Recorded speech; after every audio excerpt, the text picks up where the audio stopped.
GRIAS Academy. Hello, all. Welcome to GRAS Academy and welcome back to the program Editorial Daily, where we deal with editorial analysis, which enriches your perspective and enhances your answer writing. So, let's get started with our today's session.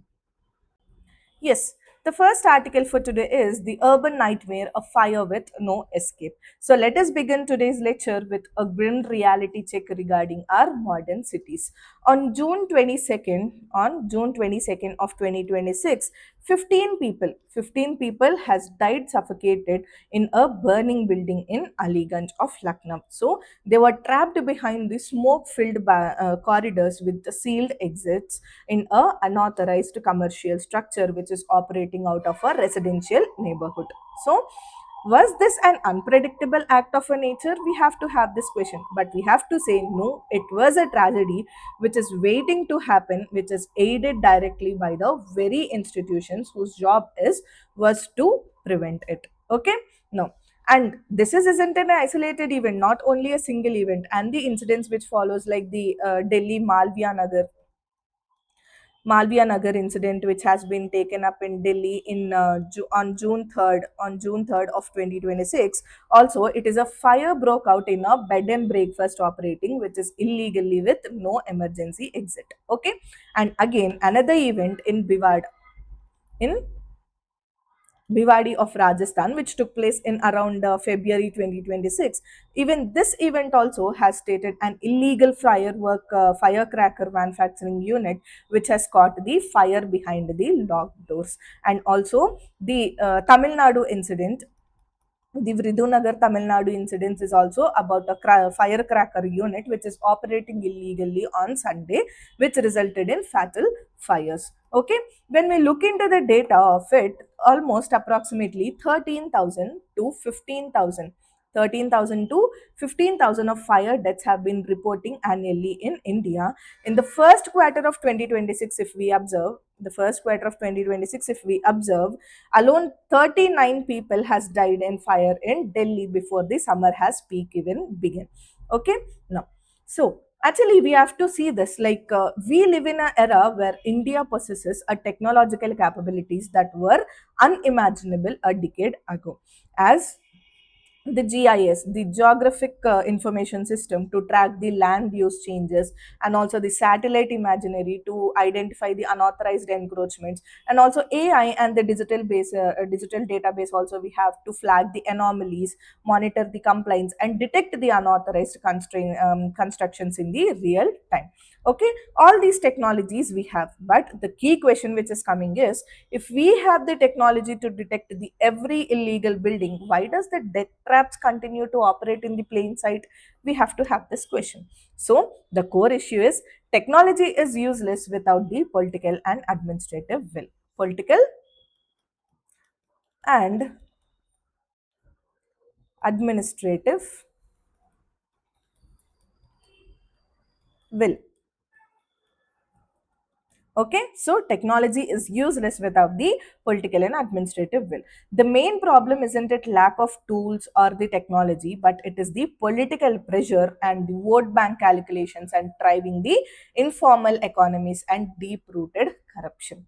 Okay, so in case in point of Lucknow, in Lucknow case point, if we see, in 2016 a demolition notice was issued for the illegal building in the Aliganj, but within 2 months it was withdrawn under the political patronage. So the enforcement officials look away because the illegal systems create these steady finance kickbacks. Okay, this is what it has been happened. Okay, and also we have to see that why this urban governance fails means, why does this urban management repeatedly fall apart across Indian cities, whether it is the fires in the Lucknow or the basement flooding in the Delhi coaching centers, and the water contamination in the Indore, or the severe urban flooding in the Bangalore and Mumbai. So this article points three fundamental structural failures in the urban governance. What are those three failures? The first one is the importance of urban local bodies. The importance of urban local bodies. The second is the severe institutional fragmentations, and also the bureaucratic closed loop. Okay, these are the main three issues of the governance. Okay, so in stark contrast to the institutional apathy, and the citizen responses during this crisis often reveal the incredible bravery and the civic solidarity. Okay, during the Malviya Nagar incident in Delhi, a mattress shop owner threw his entire mattresses onto the stock onto the streets to cushion the people who are jumping from the burning building, and local youths and police personnel also rushed into the danger to administer the CPR and evacuate the victims. So while the inspiring individual courageous cannot be substitute for the institutional competence, so citizens should not have to rely on the heroism to survive the basic urban living. Okay, yes. And yes, this is about the article which is shaping about, and this article is completely about this urban developments and the incidents which have been taking place, and the unauthorized buildings and the political grip uh, on this buildings and all. Okay, let us say this article in a complete detailed way. The topic is the urban nightmare, a fire with no escape. The author of this article is Yashovardhan Azad, who is a retired IPS officer and former Central Information Commissioner and Special Director of IB. Okay, next. When you see the context of this topic, a spate of devastating urban fire incidents in 2026 is exposing the deep rooted failures in the urban governance, building safety regulations, and the accountability mechanisms, which is turning our cities into the death traps. Okay, this is the main context of this article.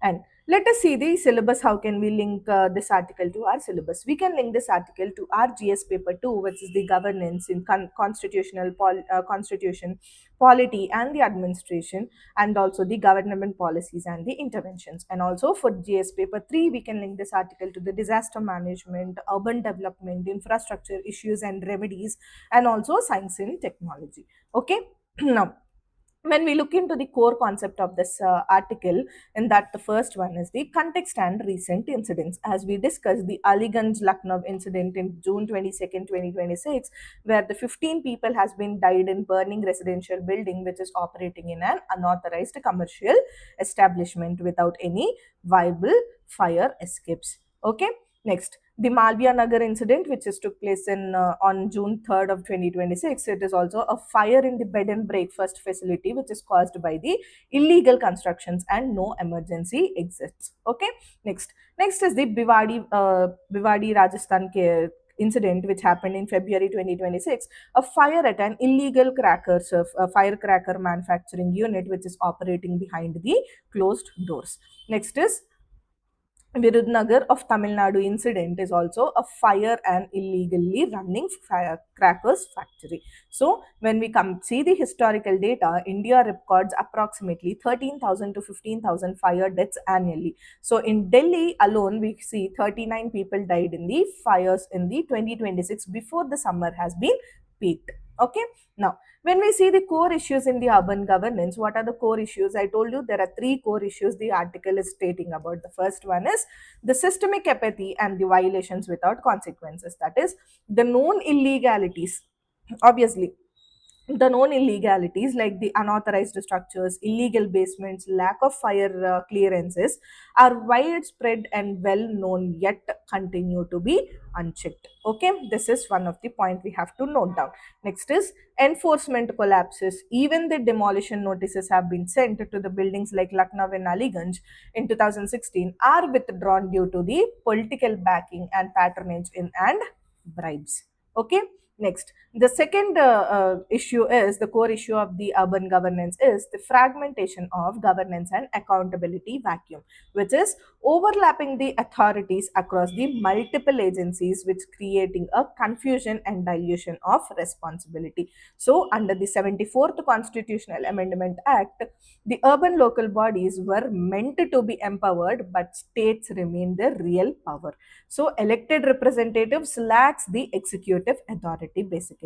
Okay, so the closed loop is the bureaucratic inquiries investigate the lower level officials, which is who are relaying flexing accountability of the top political or executive leadership. Okay, next, and the third core issue is the contrast the contrast which is between the public bravery versus the institutional failure. Obviously, the citizens, the shopkeepers, and the responders show the immense courage, yet the state institutions fails to prevent the recurring tragedies. Okay, next, coming to the broader urban infrastructure crisis, what are those crises? Is in Noida, the fatalities due to open waterlogged urban hazards. This will be happening in Noida. When coming to Indore, the deaths linked to the contaminated water supply despite the high cleanliness ratings. Though Indore has high cleanliness ratings, right? Despite of being this, the deaths have been linked to the contaminated water supply in Indore. Okay, next, coming to Bangalore and Mumbai, one the IT capital and one being the financial capital of India, recurring the urban flooding and paralysis despite the decades of heavy investments. Okay, so these reflect the deep seated governance failures beyond the fire safety. Okay, now when we look into the key takeaway, if we from this article, if we see the urban governance must prioritize for safety, accountability, and empowered local institutions. So the absence of governance, not schemes, is the root cause of recurring the urban tragedies. Okay, next, coming to the key recommendations, if we see, and the way forward which we can give to this article topic is fix the governance and urban local to empower the urban local bodies. Like, see, empower the local municipal institutions with real authority, financial autonomy, and the professional management, and also focus on the clear accountability and capability of capability building instead of launching new schemes and acronyms.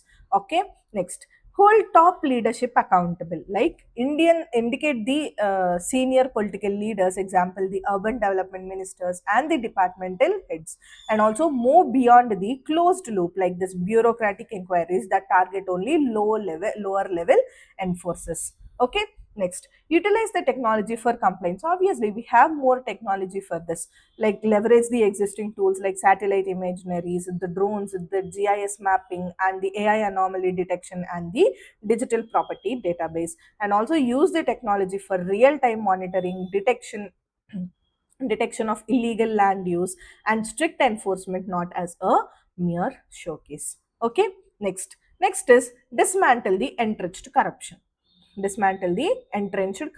like show the political courage to break the networks of illegal corruption and also patronage and local corruption. Okay, next, ensure the transparent time bound action and protection for honest officials. So the answer therefore is not another scheme. The problem is not the absence of schemes but the absence of governance, which is said by Yashodharan Azad, who has given this article. Okay, why should the strong governance is urgent now? Why it should be come up means, first, to protect the lives. Obviously, the prevents the avoidable tragedies which is caused by the fire hazards and the illegal structures. Okay, next, strengthens the cities. By getting the strong governance, we can strengthen the cities, like the safe infrastructure builds livable and the resilient and the future ready urban spaces also we can bring up. Next, saves public money. Obviously, it stops revenue loss from the illegalities and reduces the disaster response costs. Next is restores the trust. Accountable leadership, which revives the citizenship. Faith is in the institutions and democracy. Okay. Next, improves the outcomes. The better governance delivers cleaner water, safe roads, and the reliable services. Next, it supports the equity, like it ensures the safety and basic services for all, not just for the privileged. So the urban governance must be measured, but measured not by projects which are inaugurated, but by whether the citizens are live, work, and sleep safely. Okay, this is what we have to say. Okay, next, when coming to the enablers for change, who are the enablers for change is the empowered and the professional urban local bodies, like they develop the real powers, they ensure the financial autonomy and build the domain expertise. Next, transparent system and open data, like the public dashboards for plans, permissions, the inspections, violations and the enforcement actions. Next is independent oversight mechanisms are there to empower the state urban ombudsman like the or the lokayukta to investigate the complaints swiftly. Okay. Next, participation, engage the RWAs and the civil societies and the local communities in monitoring and reporting the violations. Next, strict and certain penalties to ensure the meaningful fines, cancellation of licenses and the prosecution for repeated violators. Okay, these are the main enablers for change. Next, what are the challenges to overcome all these is, first is the political interference, the local patronages and the vote bank politics is shielding the violators. Okay, next, corruption and rent seeking, like bribes and the informal networks undermine the laws and inspections. Next, fragmented jurisdiction, overlapping roles of these multiple agencies causing the confusion and the delay in the cases. Next, weak capacity and resources, it has understaffed urban local bodies lack the manpower, technology and training obviously, and also low risk of punishment. When you see the violators assume the impunity, what you called this penalties are rare, delayed or too small because regarding these cases. Okay, now when you take on the summary of this article, if we see the urban governance in India should not be measured by the inaugurated projects or the smart city dashboards, but by whether the ordinary citizens can live, work and sleep safely without fear of rule violation costing their lives. Okay, now when you look at a glance of this article at a glance, 13,000 to 15,000 deaths have been fire deaths have been reporting annually in India, and also 39 deaths in fires in Delhi has been reported in 2026 before the summer has been peaked. Next, illegal constructions and operations and widespread and unchecked. And also the 74th Amendment Act has brought up the urban local bodies empowered on paper, power retained by the but the power has been retained by the states. Next is technology exists, but the governance and the governance will remain missing. Okay. Yes, this is about this article. Let us move on to the next article. So yes, let us start our next article with a famous quote which is given by Mark Twain,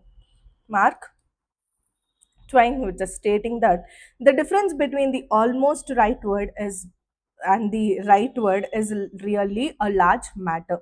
Okay, so the article for the next article for today is need for modernization in public speech, which is basically the Tamil Nadu's political arena has become a theater of the virtualic discourse. This is what we are discussing today. Okay, so why do words matter so much in this political sphere is because the political speech isn't it a merely a tool for mobilization or winning the election. It is the fundamental pillar and a reflection of a society's democratic culture. So it is how the leaders communicate the visions, the debate policies, and they engage with citizens. This is what it matters. However, when a the political person shifts from the constructive debate and descends into the personal attacks and also the sensationalism and the deliberate provocation, it sets a dangerous precedent. So that one that is exceedingly easily to establish but immensely difficult to reverse. Okay, so today we are examining this growing concern through a recent case study, that is the state of political disclosure in discourse in Tamil Nadu, and how the historical global precedents warn us against the unchecked political rhetoric. Okay, let us see. So, in recent times, when we see the Tamil Nadu political landscape has such a sharp decline in the tone, content, and the overall quality of the public speeches across the party lines, both the ruling and the opposition parties. When we see the constant cycles of these allegations, like counter allegations, the legal threats, and the hostile TV or newspaper debates. So, These are no longer the isolated incidents of the politicians who tampers the flaring. They represent a worrying structural trend when a political language focuses on cheap insults over the substantive policy. Public disclosure loses its depth, basically. So this article highlights two critical historical examples showing the how the unrestrained speech can erode the entire democratic system. Okay, the first one is the McCarthy era in the United States in the 1950s. 1950s, the McCarthy era in the United States, that is the one case. And the second case is, just a second, and yes, and the second case, if we see the fall of the Weimar Republic in the Europe, Weimar Republic the Weimar Republic in the Europe. These two cases, what the article is discussing about. Let us see this two incidents in a brief manner and discuss this article in a detailed way. Let's see. Yes, the topic is Need for Modernization in Public Speech. The author is M.S. Samugam. M.S. Samugam, and the source from the article which we have taken is the Hindu State of Play opinion page. Okay, so need for modernization in public speech is very much important when we are seeing the current issues of Tamil Nadu, where the what you call the oppositions and the ruling party is going through.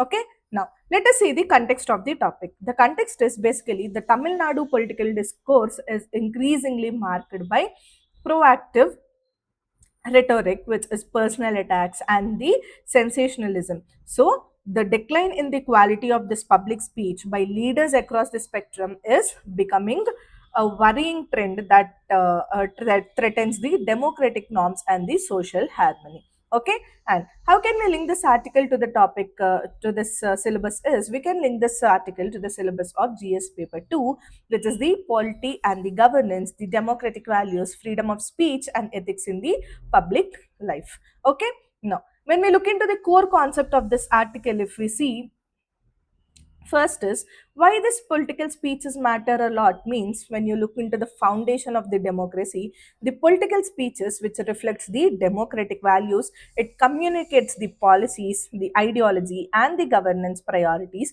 and also the citizens expect clarity, responsibility and the dignity of their leaders who have been elected by them, right? So influence on the society based on their political speeches only, the society is also getting influenced, like how the leaders to shape their public behavior, and obviously the respectful discourse has promotes the social harmony, and the toxic rhetoric normalizes the intolerance and the division. This is why the political speeches are very important. Okay, now when we look into the problems with the current political discourse, if we are seeing in Tamil Nadu, the personal attacks over the public policy debates. Obviously, in a Lok Sabha, in the parliament or the state legislative assembly, what happens when you discuss about this policy debates and all, unexpectedly or intentionally this personal debates will be coming up, personal attacks would be growing on. Like the same way, it is increasing the focus on the personalities instead of the public issues, and the sensationalism is replaces the constructive discussion. So what happens, it is declining the democratic standards. Obviously aggressive rhetoric weaknesses the mutual respect, and the public confidence in the democratic institutions will obviously decline, and also difficult to remove.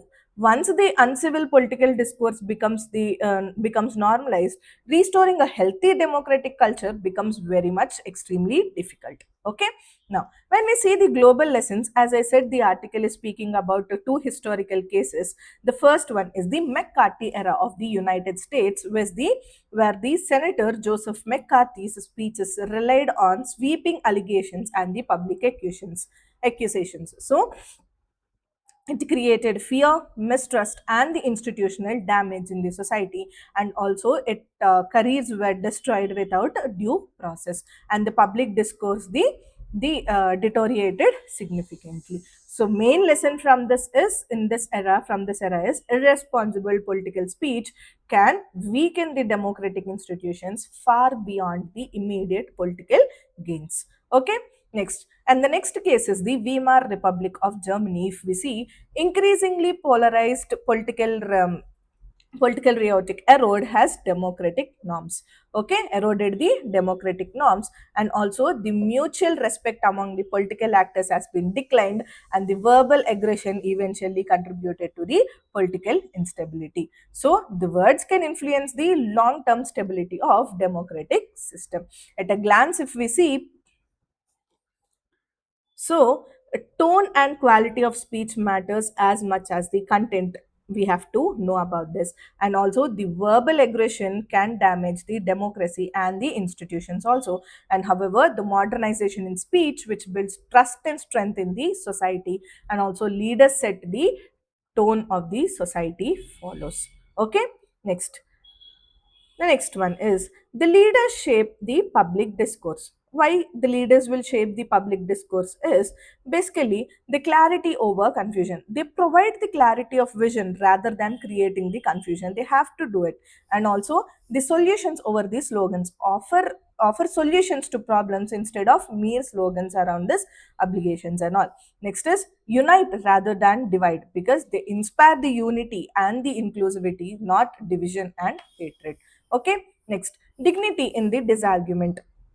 How demonstrate the dignity and respect even in the political disarguments. This is what the leaders can shape the public discourse. And modernization in strength. Obviously, the modernization is not a sign of weakness, it shows the confidence and the responsibility of a leader. Okay, next, what is the role of institutions then? When we consider a political parties, which establishes the internal standards for the responsible communication and also prioritizes the public interest over the short term political gains. Okay, next. Next institution is media. Media have to avoid amplifying the sensational statements for TRP and the viewership, but they have to promote the informed, balanced, and the issue based debates. Okay, now coming to the society perspective, also, society as an institution, if we see, have to encourage the respectful public dialogue and also reject the abusive language and the um, rhetoric irrespective of party or ideology. So, the democracy thrives not merely on freedom of speech but on the wisdom with which that freedom is exercised. Okay, now, and when we see the importance of the next for the next generation, it builds the democratic values for the young citizens who are learning the democratic behavior by observing the political leaders. They have to learn from our new leaders to get the new leaders for next generation. Next, inspire the civic participation. Obviously, they have to inspire the public, they have to inspire the society also. They are responsible leadership which encourages the active and meaningful participation in the public life. Next, strengthens the ethical leadership. Basically, it upholds the integrity, honesty, and the accountability in the public leadership, and promotes the national development to constructive discourse, which helps in the better governance and nation building, and creates responsible citizens, encourages the critical thinking, respect, and empathy in the younger generation. Okay, this is what we can take up for the next generation. Okay, next, when we look into the way forward of this article, it promotes the dignified political communication, means encourage the respectful, fact based, and the constructive public communication is very much needed. And next is encourage issue based debates, like shift focus from the personalities to policies, governance, and the public policy problems, and also strengthen the internal party ethics, like political parties must adopt and enforce the codes of conduct for public communication. And also be responsible media practices, like the media should prioritize the public interest over the sensationalism and misinformation. And also the leaders must lead by example, like the political leadership must model the civility, modernization, and the constitutional values. Okay, now when you look into the summary of this article, if we see, the democracy requires both freedom and the responsibility, and the political speech shapes the society, institutions, and the future generations. However, the modernization in speech strengthens the democratic culture and the public trust, and however, the dignity, respect, and the responsibility must guide our public discourse. Okay, and There are few main analysis angles from this article. If we see article clause 1 subclause a versus article clause 2, the freedom of speech and the reasonable restrictions, and also the ethical political leadership, which is the what you call the integrity, dignity, responsibility, and the public accountability, and also the democratic accountability, like the role of leader in strengthening the trust in the institutions, and coming to the media responsibility, balancing the freedom with ethics and the public interest, and also civil discourse in constitutional democracy, like need for the respectful and constructive debates in the assembly or the parliament, whatever it is. Okay, next, freedom of speech and public order, ensuring the liberty without harming the social harmony. Okay, this is what you have to see. Yes, yes, this is about this article. And yes, those are the two articles for today which we have seen. And I hope everyone liked this video. To have a detailed PDF of it, do visit our website and download it from there. And do like, share, and subscribe to our YouTube channel for more editorial analysis. And do follow our Instagram and Telegram channel for your UPSC preparation. And all the links are provided in the description below. Do check it out. And yes, I'll see you all tomorrow with another editorial analysis. Thank you.